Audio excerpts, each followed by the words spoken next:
ఈయన హైట్ ఈయన జాబ్ ఈయనని హాస్పిటల్ పాలయ్యేటట్టు చేసింది పాపం. పేరు అమీర్ అహ్మద్ అన్సార్. హైదరాబాద్ చంద్రాయన్ గుట్ట షాహీనగర్ లో ఉంటారు. వాళ్ళ నాన్న కాచిగూడ డిపోలో హెడ్ కానిస్టేబుల్ పనిచేసిండు.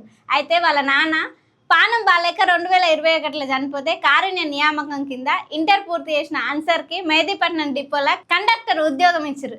ఈయన 7 అడుగుల పొడవు ఉంటాడు. అట్లా బస్సులో నిలబడి డ్యూటీ చేయడం పాపం సవాలైంది. బస్సులో రోజు కనీసం 5 ట్రిప్లకు అంటే 10 గంటలు పని చేయాల్సి వచ్చేది. బస్ ఏమో 6 అడుగుల 4 అంగుళాలు ఉంటే బస్ లోపల ఈయనేమో 7 అడుగులుండు. ఇంత పొడవు ఆయన గంటల తరబడి తల వంచి డ్యూటీ చేయడం వల్ల మెడ నొప్పి, వెన్ను నొప్పి, ఆ నొప్పులకు నిద్ర రాక హాస్పిటల్ చుట్టూ తిరగాల్సి వస్తుందని అన్సర్ బాధపడుతుంది. కాకపోతే ఉన్నతాధికారులు స్పందించి ఈయనకు ఆర్టిస్ట్ లో ఇంకేదైనా ఉద్యోగం ఇవ్వాలని అధికారులకు చెప్పారు.